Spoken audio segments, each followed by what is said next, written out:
Boa noite, meu amigo, minha amiga, meu irmão, minha irmã. Você que nos acompanha na página Pregações Espíritas no Facebook e também você que está inscrito no canal Pregações Espíritas no YouTube. Sejam todos muito bem-vindos a mais uma pregação de sábado às 20 horas, hoje, dia 9 de julho de 2022. Como leitura preparatória para a nossa prece, nós vamos ler do livro Caminho, Verdade e Vida, de autoria de Emmanuel, psicografia de Chico Xavier, capítulo 10, intitulado Mediunidade, que tem por epígrafe o versículo 17 do capítulo 2 do livro de Atos dos Apóstolos. E nos últimos dias acontecerá, diz o Senhor, que do meu espírito derramarei sobre toda a carne. Os vossos filhos e as vossas filhas profetizarão. Vossos mancebos terão visões, e os vossos velhos sonharão sonhos. No dia de Pentecostes, Jerusalém estava repleta de forasteiros, filhos da Mesopotâmia, da Frígia, da Líbia, do Egito, cretenses, árabes, partos e romanos. Se aglomeravam na praça extensa, quando os discípulos humildes do Nazareno anunciaram a boa nova, atendendo a cada grupo da multidão, em seu idioma particular. Uma onda de surpresa e de alegria invadiu o espírito geral. Não faltaram os céticos no divino concerto, atribuindo a loucura e a embriaguez à revelação observada. Simão Pedro destaca-se e esclarece que se trata da luz prometida pelos céus, a escuridão da carne. Desde esse dia, as claridades do Pentecostes jorraram sobre o mundo, incessantemente. Até aí, os discípulos eram frágeis e indecisos, mas, dessa hora em diante, quebram as influências do meio, curam os doentes, levantam o espírito dos infortunados, falam aos reis da terra em nome do Senhor. O poder de Jesus se lhes comunicara às energias reduzidas. Estabelecera-se a era da mediunidade, alicerce de todas as realizações do cristianismo, através dos séculos. Contra o seu influxo trabalham até hoje os prejuízos morais que avassalam os caminhos do homem. Mas é sobre a mediunidade, gloriosa luz oferecida dos céus às criaturas, no Pentecostes, que se edificam as construções espirituais de todas as comunidades sinceras da doutrina do Cristo. E é ainda ela que, dilatada dos apóstolos ao círculo de todos os homens, ressurge no espiritismo cristão como a alma imortal do cristianismo redivivo. Vamos fazer a nossa oração inicial. Jesus, nosso Mestre, Deus, nosso Pai, amigos e benfeitores espirituais, espíritos familiares e simpáticos, nossos anjos guardiães. A todos vós pedimos a bênção, a intercessão, a inspiração neste momento em que nos reunimos em Teu nome, Senhor. Hoje, para homenagear e agradecer a Chico Xavier, esse discípulo, esse trabalhador, esse colaborador da Tua seara, Senhor, que Tu enviaste a nós, no nosso Brasil, para não somente os espíritas, mas para todos os que somos filhos do teu Pai e do nosso Pai, Senhor, para que exercesse, vivesse a caridade. E é por isso que, antecipadamente gratos por mais esta bênção, por mais esta oportunidade, pedimos permissão para iniciar a pregação de hoje. Que assim seja.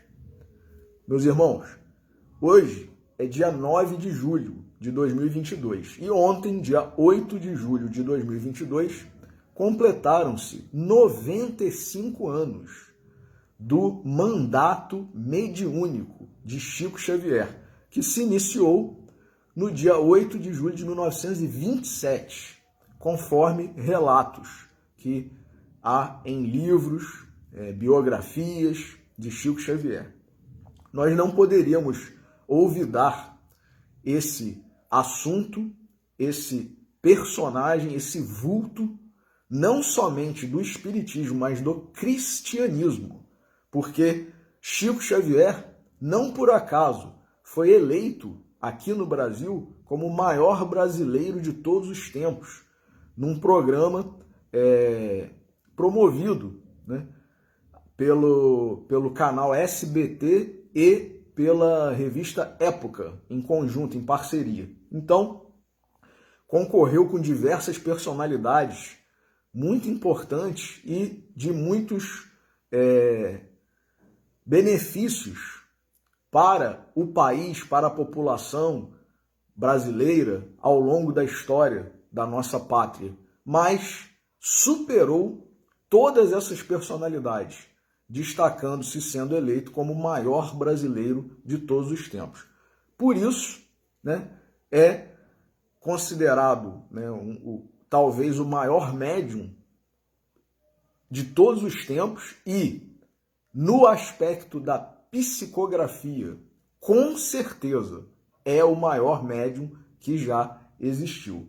Então, a quantidade de livros a cada dia aumenta, porque há livros que ainda não foram publicados, né? Relatos, mensagens que estavam guardados ou estavam em poder de outras pessoas e que agora estão vindo a público, vindo ao conhecimento de todos. Então, passa de 450 livros a quantidade de livros psicografados por Chico Xavier e que, conforme também está nas biografias, inclusive uma delas que nós consultamos, que está tanto no site da Federação Espírita Brasileira, FEB, como também no site 100 anos chicoxavier.com.br, que foi um site, é uma homenagem que foi criada quando houve quando se atingiu, né, 100 anos do nascimento, né, de Chico Xavier, e houve a criação então desse site com inúmeros relatos, fotos e uma pequena biografia que nós também consultamos. Então, é chamado, né, por todos como Chico Xavier, né, ele mesmo se denominava Cisco Xavier e algumas vezes fazia dedicatórias, né, para pessoas que pediam uma dedicatória num livro para terem guardado junto ao peito, né, um livrinho com a letra, né, com a escrita de Chico Xavier. E às vezes ele assinava do amigo, do servidor reconhecido, né, de sempre, Cisco Xavier. E algumas pessoas iam a ele depois de consultar, de ler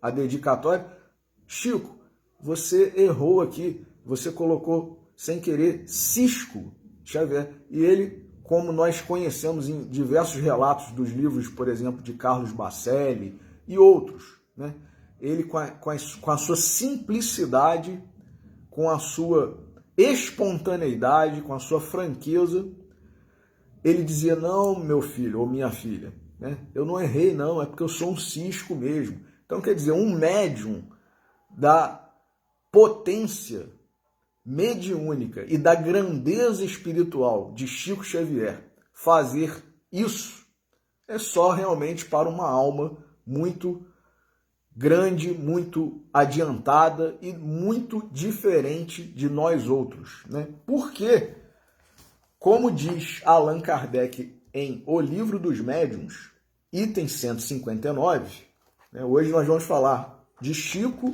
e de mediunidade.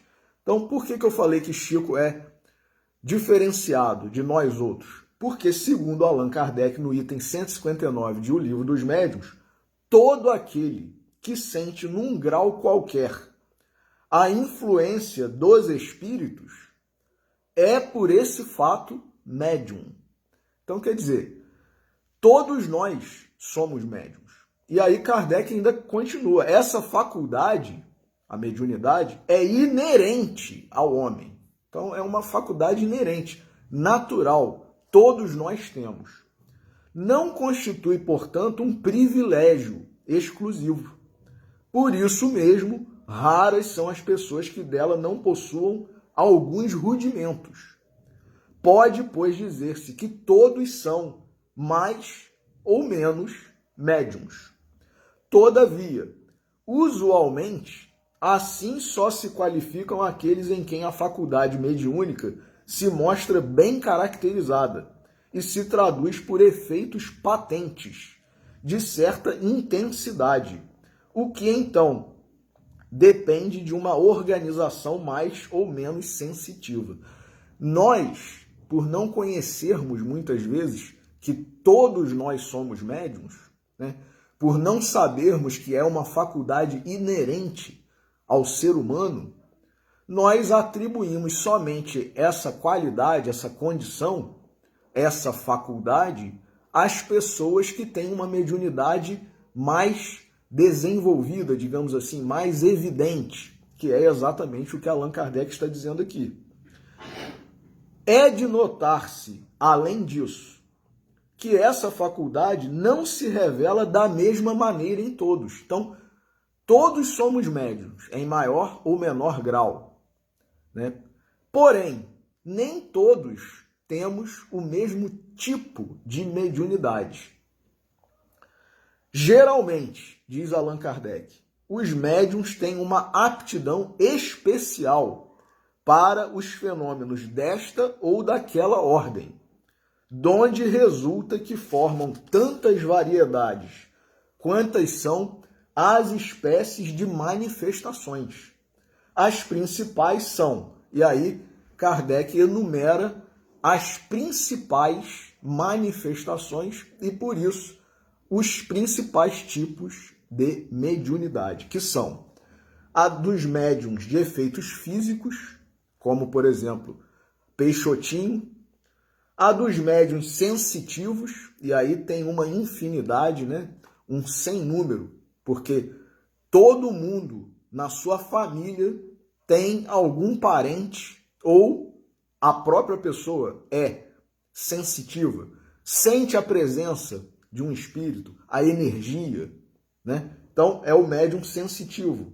Isso, assim, falando bem superficialmente, de forma bem resumida, tá? Os sensitivos ou impressionáveis, né? Os audientes, aqueles que têm mediunidade de ouvir o que os espíritos falam. Então, às vezes, são considerados até perturbados, né? Loucos, lunáticos, como antigamente, né, se atribuía. Pessoas que ouvem vozes, né, muitas vezes são considerados aí perturbados, desequilibrados. Nada mais é do que mediunidade. Então, os audientes. Os videntes. Tem um amigo que é espírita e é oftalmologista. Recebeu já em seu consultório, por mais de uma vez, pacientes que, por estarem vendo pessoas, enfim, diversas manifestações de espíritos, né, à sua na sua visão espiritual, a família e ela própria achou que estivesse com problemas de vista, né? Então, problemas oftalmológicos. Foram, né, a um oftalmologista para dizer, ó, está acontecendo alguma coisa na minha vista porque eu fico vendo, né? Então, quer dizer, não é nada de problema, muitas vezes, né, de patológico, né, do nosso corpo carnal. É mediunidade. Então, audiente, ouve, né, o que os espíritos falam, o que os espíritos cantam, né, ou até mesmo sonhos, né, dependendo do grau de evolução do espírito que está se manifestando para esse médium, né? Grunhidos, sonhos, né, como está relatado, inclusive, nas obras de André Luiz. Videntes que vêm, né, sonambúlicos.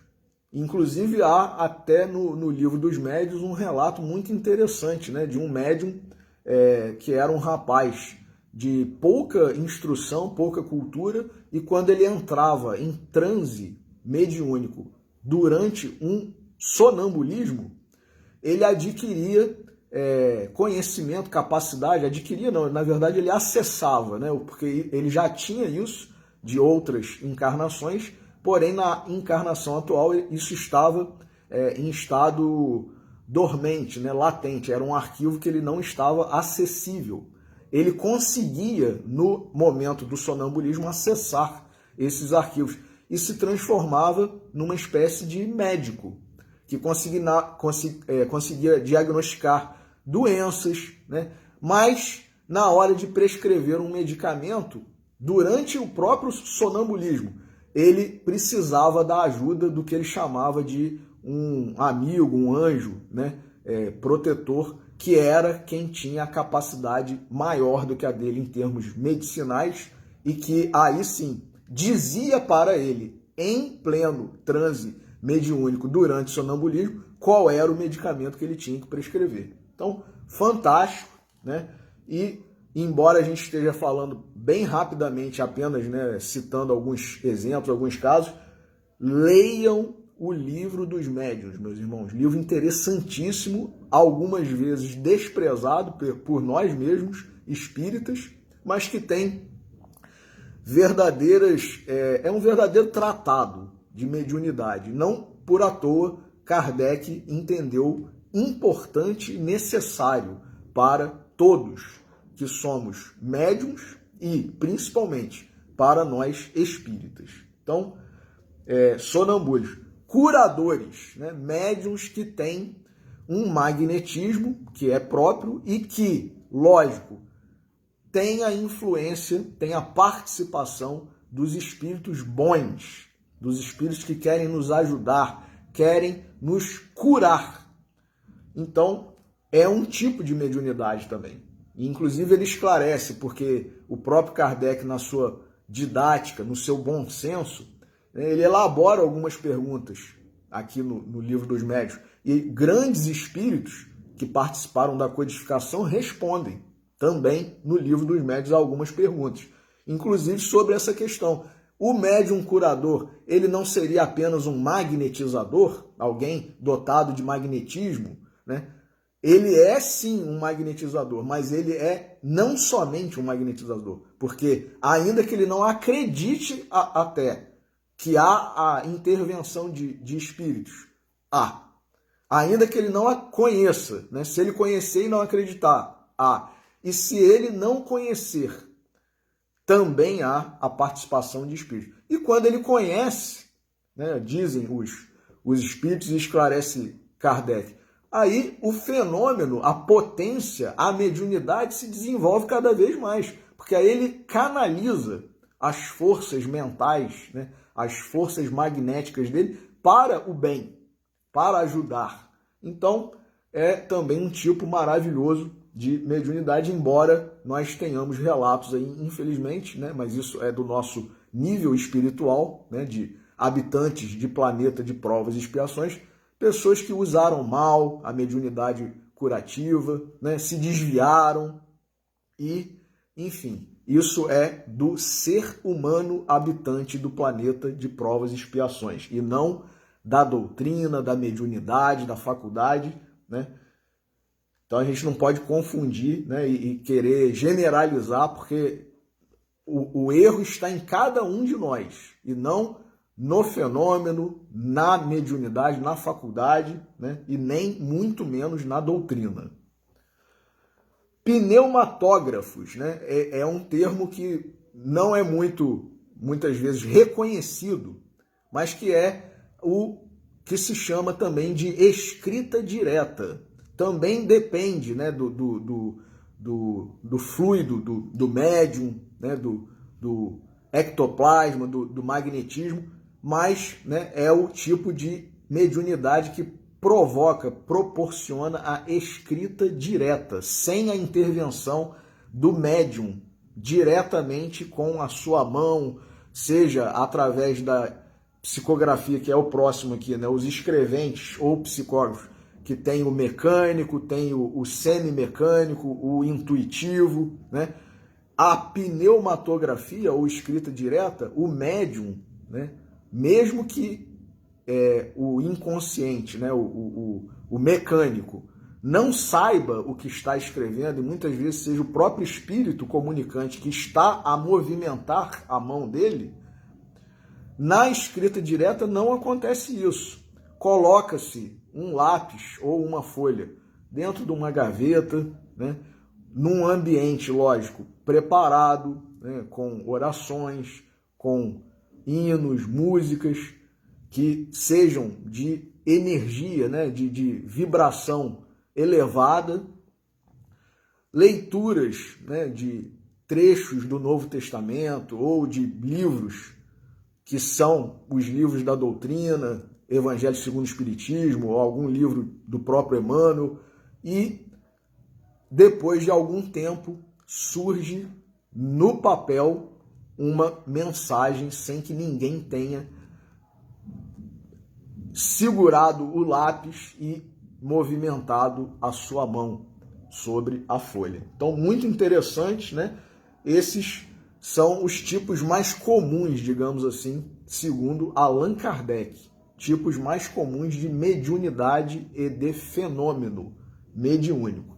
Então, muitas vezes, né, o que Kardec quis dizer aqui nesse item 159 é que nós, na grande maioria, quase pode-se dizer que todos que somos médios em maior ou menor grau, nós temos um desses tipos um pouco mais proeminente, mais desenvolvido, mais expressivo. Porém, há médiuns que têm mais de uma faculdade, mais de uma mediunidade. E Chico Xavier era um exemplo disso. Foi um exemplo disso. Foi um médium que não era somente um médium psicógrafo, embora tenha ficado famoso, conhecido, né, como o maior psicógrafo, né, de todos os tempos, do Brasil. Ele tinha outros tipos de mediunidade, que são essas que nós acabamos de ler aqui, né? E, inclusive, embora com uma faculdade, uma potência mediúnica fantástica, não somente no âmbito da psicografia, ele se encantou num dado momento em que ele se aproximou de Peixotinho, passou a participar das reuniões, né, de materialização com Peixotinho, ele e o próprio Chico também participando, né, diretamente, e numa dessas reuniões, embora ele estivesse encantado, não querendo fazer nada de errado, pelo contrário, querendo fazer o bem, ajudar, Emmanuel, segundo, né, consta de relatos, se materializou e advertiu Chico, porque a missão de Chico não era aquela, na mediunidade de efeitos físicos, na mediunidade de materialização, mas sim na psicografia, na escrita. Então, ele, como era um médium disciplinado, porque foi, né, a primeira lição de Emmanuel, lá nos idos de 1931, naquele açude, né, onde ele apareceu pela primeira vez para Chico Xavier e disse: você precisa de 3 coisas, Chico, para você conseguir, né, se sair bem na mediunidade, sair bem como médium. E Chico perguntou, o quê? Qual é a primeira? E ele disse, disciplina. E a segunda? Disciplina. E a terceira? Disciplina. Então, Chico, como um médium disciplinado, ele ouviu a advertência de Emmanuel e acatou, né? Seguiu. Então, ele deixou a mediunidade de efeitos físicos, né? De materialização, com Peixotinho, né? E continuou na sua mediunidade, no seu trabalho, na sua missão, né? Psicográfica. Agora, muitos de nós espíritas mesmo, não sabemos, meus irmãos, que Chico Xavier atuou diretamente como médium, além de psicógrafo, escrevendo livros, né? Psicografando livros, psicografando mensagens de espíritos que desencarnaram e que estavam querendo se comunicar com seus familiares, né? Filhos, né? Que deixaram aqui suas mães, seus pais, seus irmãos encarnados e que estavam querendo tranquilizar esses familiares, né? Pais, mães, filhos, maridos, esposas, enfim. Não foi somente isso que Chico fez com a sua mediunidade santa. Ele foi o médium psicógrafo que foi, psicografando livros, psicografando mensagens, mas foi médium, meus irmãos, de reunião mediúnica de desobsessão, recebendo espíritos sofredores, espíritos que nós, né, taxamos, né, acusamos, né, de obsessores. Quer dizer, um médium da capacidade, do grau de Chico Xavier, porque muitas vezes nós, na nossa incúria, na nossa vaidade, na nossa pequenez espiritual, a gente acha que, eu não vou participar de reunião mediúnica de desobsessão, não. Ficar recebendo espírito atrasado, né? Espírito obsessor, espírito isso, espírito aquilo. Eu quero receber espíritos de luz, né? Eu quero psicografar livros, eu quero, né, psicografar mensagens, e, enfim. E não sabe que na mediunidade, né, psicofônica, né, e na maioria das vezes que é utilizada em reuniões mediúnicas de desobsessão, aprende-se muito. Tem-se um mecanismo, uma ferramenta para nós amadurecermos, crescermos espiritualmente, moralmente, aprendendo lições maravilhosas com os espíritos que nós chamamos de obsessores, muitas vezes. Porque nem sempre o espírito que é chamado de obsessor, ele comparece numa reunião mediúnica de desobsessão com aquele desejo de vingança, de fazer o mal. Muitas vezes são espíritos, como está nos livros de André Luiz, que já foram obsessores, já foram perseguidores, já foram maus, como nós. Só que hoje estão indo a essa reunião para dar o seu testemunho de como foram ajudados, de como entenderam a lição do Mestre Jesus e de muitas vezes como hoje ajudam aqueles a quem eles perseguiam. Então, meus irmãos, é maravilhoso. E Chico Xavier participou de reuniões mediúnicas de desobsessão, recebendo espíritos desse tipo. Não somente os arrependidos, mas também aqueles obstinados ainda, né, que se comprazem em fazer o mal, que querem se vingar.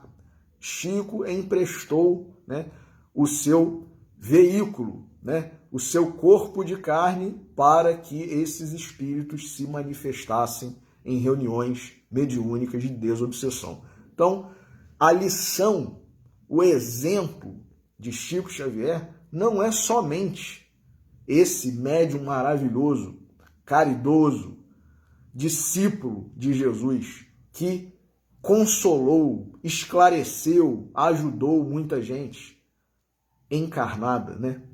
Com livros, com mensagens de familiares que estavam no plano espiritual recém-desencarnados, né? Não somente, ele também ajudou nós com as suas lições, né, de participantes de reuniões e os próprios espíritos que se comunicaram através dele, né? Então, esses são os tipos de mediunidades mais comuns. E aí, no livro dos médiuns, o próprio Allan Kardec, ele elabora uma relação de, por exemplo, médiuns imperfeitos. E aí nós temos que ler com toda atenção, que é o item 196 do livro dos médiuns, que diz, por exemplo, quais são os tipos de médiuns imperfeitos, que na maioria das vezes somos nós, né? Médiuns obsidiados são exatamente esses que passam por processos de obsessão. E aí ele explica, Kardec, os que não podem desembaraçar-se de espíritos importunos e enganadores, mas não se iludem. Olha aí, sabem que estão na condição de médiuns, porém obsidiados. Médiuns fascinados, os que são iludidos por espíritos enganadores e se iludem sobre a natureza das comunicações que recebem. Estão recebendo espírito atrasado, ignorante, achando que está recebendo espírito adiantado, espírito de luz, né? Médiuns fascinados. Médiuns subjugados, os que sofrem uma dominação moral e muitas vezes material da parte de maus espíritos. É o que nas outras religiões cristãs muitas vezes se chama de possessão, possuídos, né? Médiuns subjugados, médiuns levianos, os que não tomam a sério suas faculdades e delas só se servem por divertimento ou para futilidades. Médiuns indiferentes, os que nenhum proveito moral tiram das instruções que obtêm. Quer dizer, estão participando, estão com acesso, estão com a faculdade e não tiram proveito nenhum disso. São indiferentes e em nada modificam o proceder e os hábitos. Médiuns presunçosos, os que têm a pretensão de se acharem em relação somente com espíritos superiores. Olha aí, eu não vou participar de reunião mediúnica de desobsessão, eu vou psicografar, eu vou falar, né, dar uma mensagem por psicofonia de um espírito evoluído, né? Aí no final da palestra, da pregação, faz um comentário como se estivesse recebendo fulano de tal, Beltrano, um espírito famoso de luz, e não é coisa nenhuma, né? É, às vezes, animismo ou fraude, né? Mentira. O médium sabe que não está recebendo aquele espírito ou sabe que não está recebendo espírito nenhum. E mesmo assim está fingindo, né? Médiuns presunçosos. Os que têm a pretensão de se achar em relação somente com espíritos superiores. Creem-se infalíveis e consideram inferior e errôneo tudo o que deles não provém. Quer dizer, outros médiuns não são sérios, né, honestos, verdadeiros, não recebem espíritos superiores, na opinião desse, que é o presunçoso, né? Somente ele. Médiuns orgulhosos, os que se envaidecem das comunicações que lhes são dadas, às vezes até recebe um espírito iluminado, com uma mensagem muito boa, mas se envaidece por isso. Viu só? Olha que espírito que eu recebi, né? Olha que mensagem. E aí fica se achando melhor do que todo mundo, né? Julgam que nada mais tem a aprender. Olha aí. No espiritismo e tomam para si as lições e não tomam para si as lições que recebem frequentemente do espírito. Quer dizer, ele já está num nível acima. Então ele não precisa frequentar aula na casa espírita, não precisa assistir pregação, né, palestra, não precisa ler, não precisa estudar, porque ele já está num nível acima, porque ele só recebe espírito superior, né? Médium orgulhoso, isso na classificação de Allan Kardec, meus irmãos. E médiums suscetíveis, variedade de médiums orgulhosos, suscetibilizam-se com as críticas de que sejam objeto suas comunicações, zangam-se com a menor contradição e se mostram o que obtêm é para que seja admirado e não para que se lhes dê um parecer. Geralmente tomam aversão às pessoas que os não aplaudem, sem restrições, e fogem das reuniões onde não possam impor-se e dominar. Quer dizer, né, não aceita que se apresenta a mensagem de um determinado espírito e alguém fala assim, ó, você quer minha opinião, fulano? Não, quero, estou te mostrando por isso. Para mim não é desse espírito que assinou. Pronto, acabou, cortou relações, a pessoa nunca mais vai falar com a gente, né? Ou se vai sempre ficar daquele jeito, né? Como diz no linguajar popular, com o pé atrás, né? Então, já não é mais tão amigo, tão amiga, né? É cheia de melindres, não me toques. Então, por quê? Porque não aceita crítica. Então, é o médium que não está preparado, na verdade, para exercer esse tipo de mediunidade. Porque se não aceita crítica, como é que vai, né, saber se de fato aquela mensagem é ou não? O próprio Allan Kardec, Chico Xavier, quando recebia as mensagens dos espíritos desencarnados endereçadas aos seus familiares que aqui estavam como encarnados, ele pedia para a família, verifique a autenticidade disso. Não acreditem já, vão verificar. E muitas vezes ele gostava que as pessoas retornassem, dizendo se de fato aquilo era verdadeiro. Quer dizer, um médium da classe, da categoria de Chico Xavier. E a gente fica se achando infalível, né? Muito bom, muito preparado como médium, né? Então, aí tem um comentário aqui, né, de Erasto sobre esses médiuns e depois ainda continua Kardec. Médiuns mercenários, meus irmãos, isso é muito triste, né, envolver dinheiro. Mas não somente os que envolvem dinheiro, né? Os que exploram suas faculdades. Médiuns ambiciosos, os que, embora não mercadejem com as faculdades que possuem, esperam tirar delas quaisquer vantagens. Não precisa ser dinheiro, qualquer vantagem. Médiuns de má fé, os que possuindo faculdades reais, simulam as de que carecem. Então, quer dizer, não é um médium psicógrafo, é um médium vidente, é um médium muitas vezes audiente, mas não é psicógrafo. Finge que está psicografando, né? Os que possuindo faculdades reais simulam as de que carecem, as que não têm, para se darem importância. Não se podem designar pelo nome de médium as pessoas que nenhuma faculdade mediúnica possuindo só produzem certos efeitos por meio da charlatanaria. Quer dizer, charlatães. Não tem, às vezes, mediunidade nenhuma, mas como é muito, né, geralmente o médium é muito famoso, fica conhecido, né? Cheio de bajulação, todo mundo quer, né, tirar uma foto, receber um autógrafo, e, né, enfim.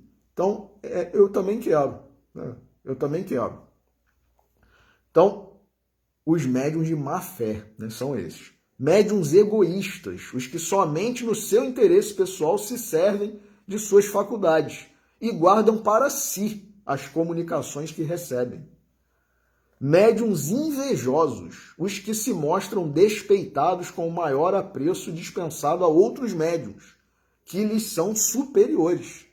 Olha só, sabe que tem um médium melhor do que si próprio e, né, ficam invejando. Pô, eu queria ser como fulano. E até às vezes, depois que esse fulano não está mais entre nós, que isso é sério, né? Acontece isso em relação a Chico Xavier. Chico Xavier desencarnou em 2002. Quantos há aí que estão querendo substituir Chico Xavier? Médiuns invejosos, muitas vezes. E aí, no item 197, Kardec descreve agora os bons médiuns. Aí a gente vai ver Chico Xavier em cada uma dessas descrições. Médiuns sérios, os que unicamente para o bem se servem de suas faculdades e para fins verdadeiramente úteis. Acreditam profaná-las, utilizando-se delas para a satisfação de curiosos e de indiferentes, ou para futilidade. Quer dizer, não perdem tempo com fenômeno mediúnico que não seja útil verdadeiramente e que promovam o bem somente. Médiuns modestos, os que nenhum reclamo fazem das comunicações que recebem, por mais belas que sejam, consideram-se estranhos a elas e não se julgam ao abrigo das mistificações, que é o que Chico Xavier fazia. Tanto é assim que foi considerado digno de ocupar, se fosse tudo obra dele, todos os livros que psicografou, não apenas uma, mas todas as cadeiras da Academia Brasileira de Letras. E, apesar disso, nunca recebeu um centavo das obras que ele psicografou. Todos os livros, na lei humana, que não aborda as questões espirituais e muito menos as questões mediúnicas, né? Chico teria direito, pela lei, né, de direitos autorais, ele teria direito a receber os créditos por causa das obras que ele produziu, ainda que nós, espíritas, saibamos que foram obras psicografadas, né, de autores diversos. Ele tinha direito perante a lei humana, mas nunca recebeu um centavo. Então, longe de evitarem as opiniões desinteressadas, solicitam-nas, os modestos. Isso aqui não é meu, né? Eu sou apenas um instrumento, né? E você, por favor, verifique a autenticidade disso, né? Se não for autêntica, me fale. Então é o médium modesto, o médium honesto, né? O médium desinteressado. Médiuns devotados, os que compreendem que o verdadeiro médium tem uma missão a cumprir e deve, quando necessário, sacrificar gostos, hábitos, prazeres, tempo e mesmo interesses materiais ao bem dos outros. Então é aquele médium chamado Chico Xavier. Viveu para fazer o bem aos outros. As sessões mediúnicas, meus irmãos, onde ele psicografava, no Grupo Espírita da Prece, varavam a madrugada. Então terminavam muitas vezes 3 horas da madrugada, 4 horas da madrugada. E Chico lá, disponível, tendo que trabalhar no dia seguinte, né? Então, é isso. Médiuns seguros, os que além da facilidade de execução, merecem toda a confiança pelo próprio caráter, pela natureza elevada dos espíritos que os assistem. Os que, portanto, menos expostos se acham a ser iludidos. Menos, porém não totalmente. Inclusive, Emmanuel deu algumas lições a Chico nesse aspecto. Chico, não fica assim, vai descendo, achando que você só recebe espírito, né, iluminado, culto, e não, porque você pode ser vítima de embuste.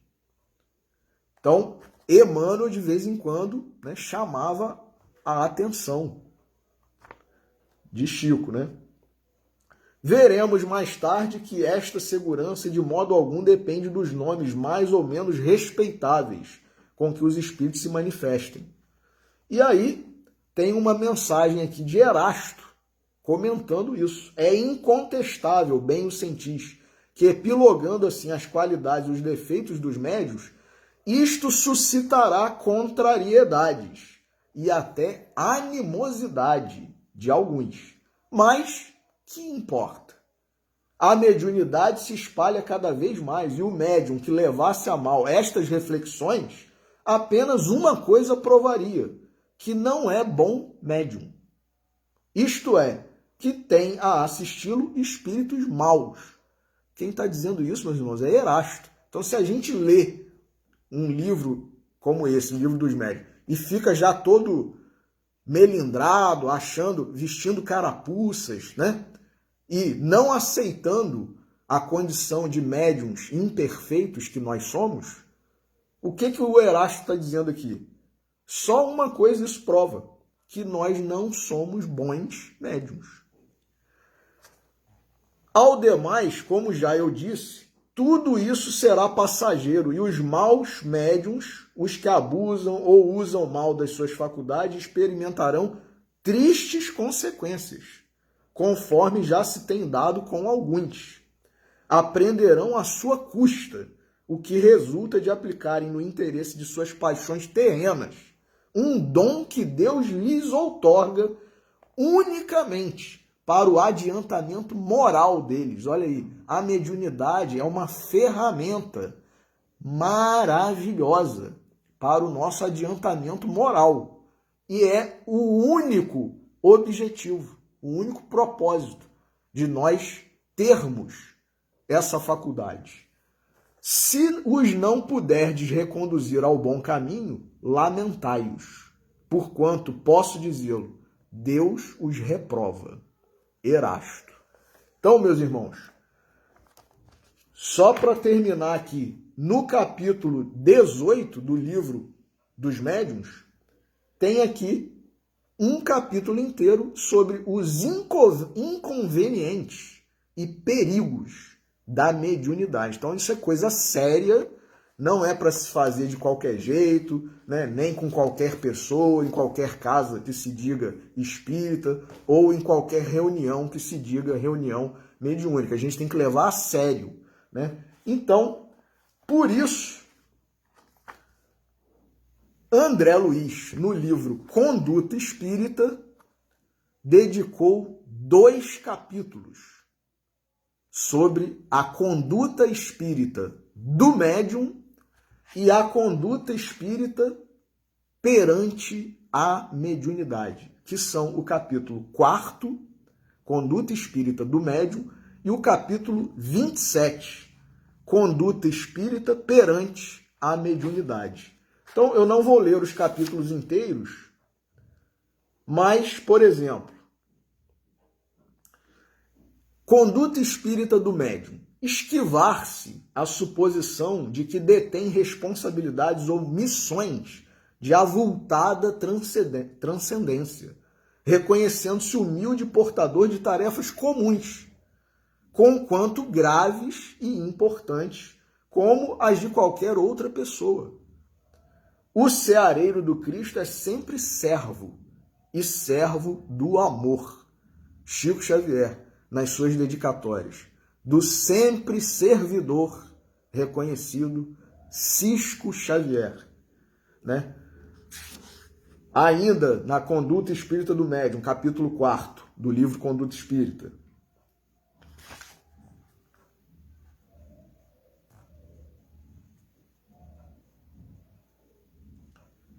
Controlar as manifestações mediúnicas que veicula, reprimindo quanto possível, respiração ofegante, gemidos, gritos e contorções, batimentos de mãos e pés ou quaisquer gestos violentos.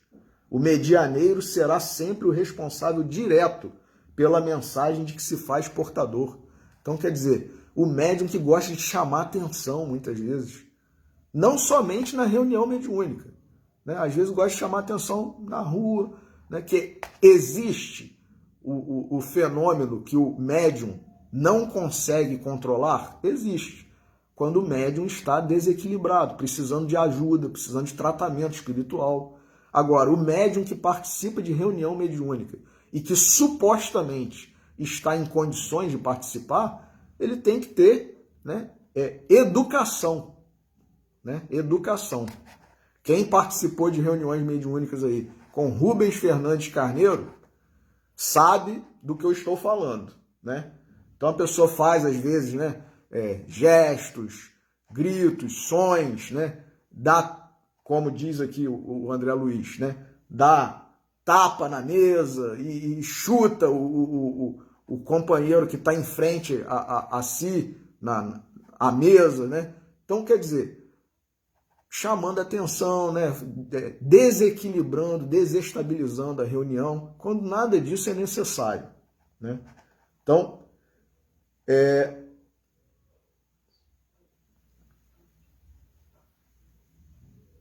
ainda quando provenha de círculos bem intencionados, recusar o tóxico da lisonja.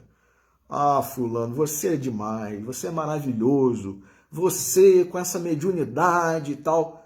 Paulo, o apóstolo Paulo, apóstolo dos gentios, o convertido de Damasco, foi elogiado por uma pitonisa que estava com um espírito ruim, mal, né, querendo atrapalhar Paulo. E ele percebeu, Paulo, na sua mediunidade, ele percebeu e repreendeu aquele espírito.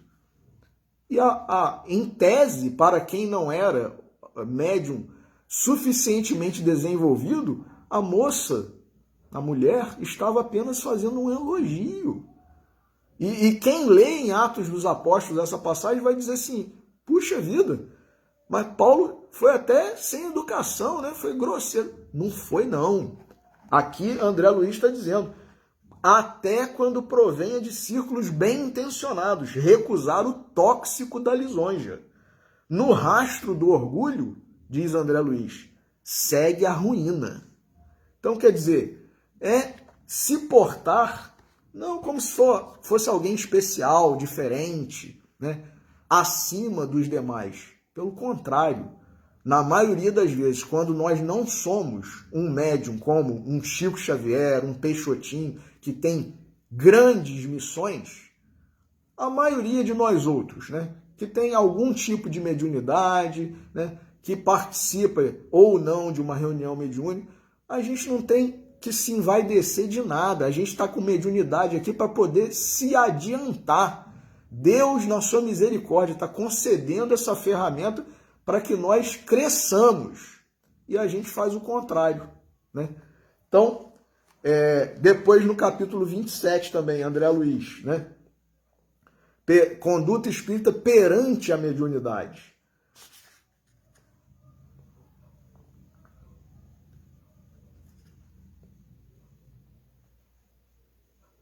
Olha isso. Certificar-se de que o exercício natural da mediunidade não exime o médium da obrigação de viver profissão honesta na sociedade a que pertence.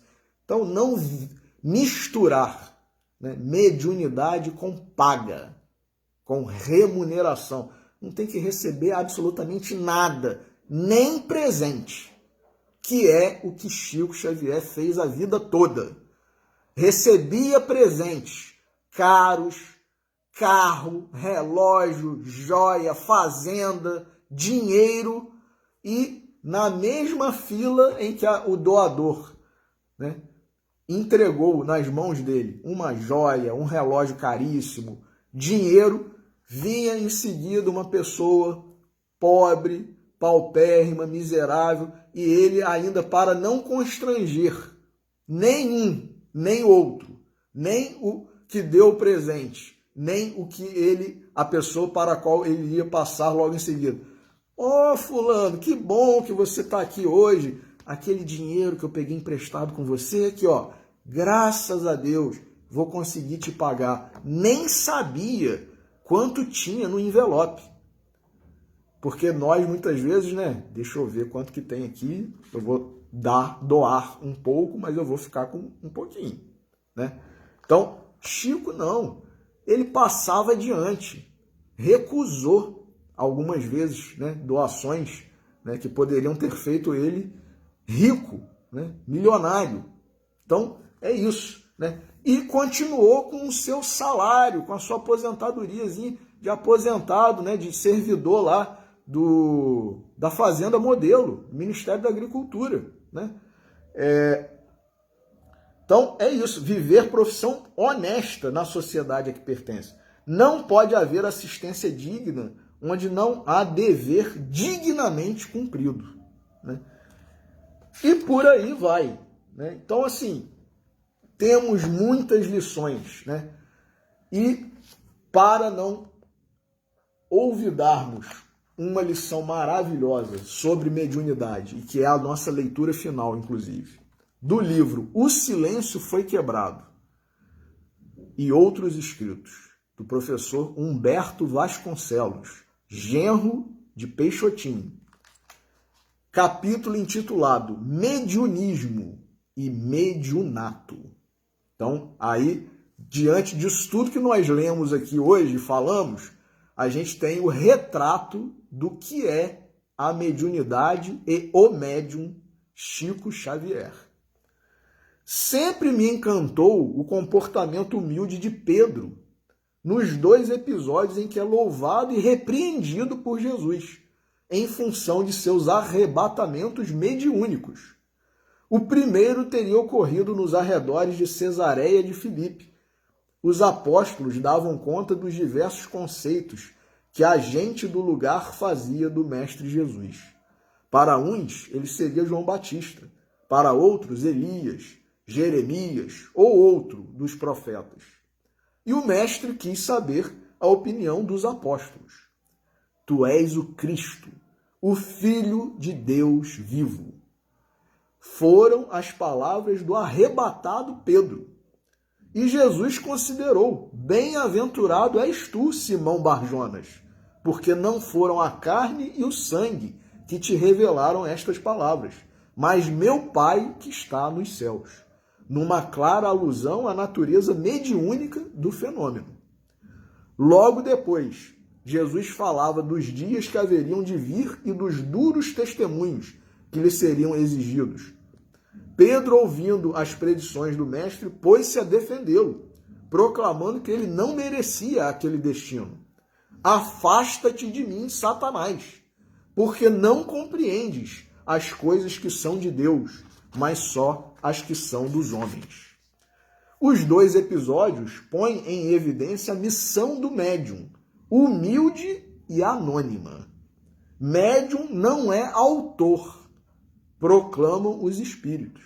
Então, não tem que se envaidecer dos sucessos que protagoniza, nem preocupar-se com as falhas de que seja objeto. Mas, para adotar este tipo de comportamento, é preciso que seja portador de valores morais que o distingam dentre todas as demais pessoas. E que esteja, em consequência, imbuído do propósito de servir a causa do bem, acima de tudo. Mediunidade é tarefa de peso. O portador da chamada mediunidade com Jesus há de ser um indivíduo diferenciado. Referindo-se a este assunto, o venerando Miguel Ribes, em página recente pela psicografia de Dona Vera Cohen, chega a relacionar o que ele acha sejam pontos essenciais ao comportamento do médium: oração e vigilância constantes, discrição, equilíbrio na vida familiar e sobriedade nas relações sociais. O médium com Jesus acentua o espírito, está sempre atento à prece e à vigilância. Desde o amanhecer até o momento do repouso noturno, deve observar seus pensamentos, procurando não sintonizar com entidades malevolentes que visam, atacando o médium descuidado, prejudicar a doutrina também. Esse comportamento de vigilância, não há dúvida, torna o medianeiro uma pessoa especial, o que, por consequência, o habilita a ser um médium equilibrado, mas, acima de tudo, uma pessoa de vida exemplar. Aliás, não há se separar os dois aspectos da personalidade do médium. O bom médium não pode ser uma pessoa desequilibrada. Os médiuns são observados até no modo de vestir-se, que não deve primar pelo exotismo. Seu comportamento, igualmente, deve ser sóbrio e discreto, primando pela singeleza e correção. Olha o retrato de Chico Xavier, meus irmãos. Como é importante a discrição para o médium. O espiritismo não se oferece em espetáculo, proclama Kardec. E tem gente que faz espetáculo com a mediunidade, né? Casas espíritas, algumas vezes. E é verdade. Os medianeiros mais destacados que oferecem o seu contributo durante toda uma vida, muitas vezes longa, são pessoas eminentemente sóbrias. Observem-se os exemplos de Chico Xavier e de Valdo Franco. Sobre a vida na família, o espírito esclarece, o mesmo Miguel Ribes. A vida familiar do medianeiro deve ser irretocável no que lhe diz respeito, zelando este por sua mediunidade, observando inclusive o centro espírita onde serve. Se encontra em ambiente desorganizado, dirigido por pessoas desequilibradas, emocional e moralmente falando, por medida de bom senso e precaução, deve buscar outro local para desenvolver sua faculdade. Olha aí o perigo de muitas vezes a gente estar numa casa espírita, mas desorganizada, né, com pessoas desequilibradas, moral, né, espiritualmente, e a gente achando que a gente está muito bem, participando ali. Então, o espírito Miguel Ribes, que foi um vulto do espiritismo na Espanha, está a orientar nós outros médiuns. Não o podendo fazer, ir para outra casa, que exerça severa vigilância sobre tudo que o cerca, para não ver-se envolvido em transtornos. Bela advertência, diz o professor Humberto. O lar é o grande laboratório da alma. Se a pessoa o tem equilibrado, ao menos no que lhe diga respeito, terá dado um grande passo para a sua vitória nos embates da encarnação.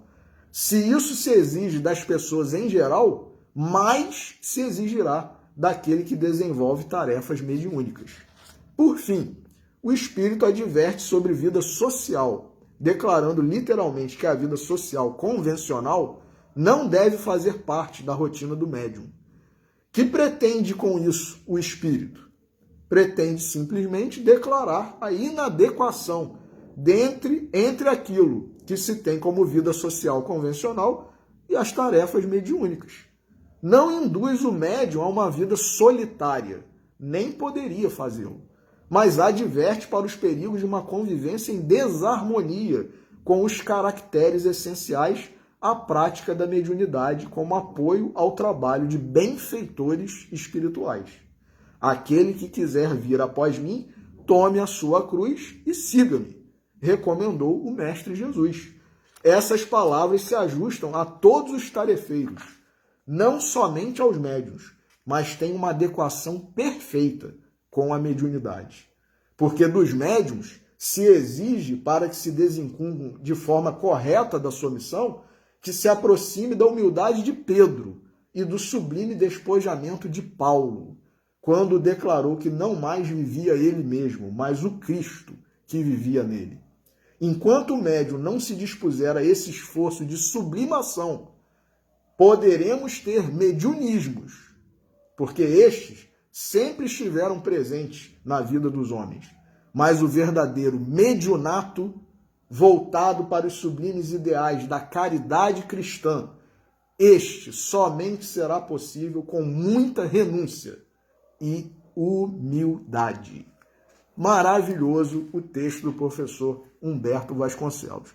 Assim, a gente termina a nossa homenagem pobre e a nossa gratidão a esse médium que foi um exemplo e continua sendo para todos nós um trabalhador de Jesus, independentemente de título religioso, ajudou a todos que o buscaram. E não somente aos que o buscaram, porque com os seus livros, os livros que ele psicografou, ele alcança uma infinidade, né, de pessoas que recebem, né, têm em suas mãos essas dádivas, essas maravilhas que são os livros psicografados por Francisco Cândido Xavier. Então, a ele, né, as nossas vibrações, a nossa gratidão, o nosso carinho, o nosso respeito, e que Jesus nos abençoe, Deus, né, permitindo que nós possamos encerrar a nossa pregação de hoje, seguindo esse exemplo maravilhoso que Deus nos proporcionou aqui no nosso Brasil e no nosso planeta Terra. Então, que assim seja. Muito obrigado mais uma vez pela audiência, pela assistência, e que Deus nos abençoe.